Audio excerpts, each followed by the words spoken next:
Четирите општини во кои локалните избори беа неуспешни идната недела ќе добијат владини повереници. Се работи за општините Гостивар, Врапчиште, Центар, Жупа и Маврово и Ростуше, каде уште во првиот круг не беше исполнет законскиот цензус.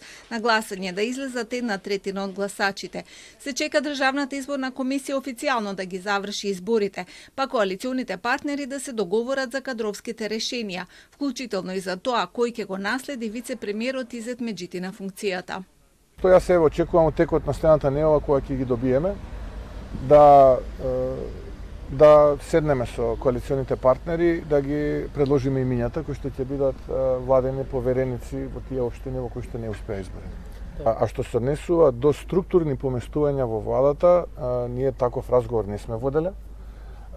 И во овој момент секогаш сум подготвен да разговарам за се, но дека нешто е договорено со ВМРО-ДПМН како најголема политичка партија во Македонија, во парламентот и во владата, такво нешто нема договорено. Изјавата на премиерот следи откако на пресконференција портпаролот на коалицијата Вреди Дритон Сулејмани потврди дека Беким Сали ќе го наследи Изет Меджити на функцијата прв вице-премиер откако стана градоначалник.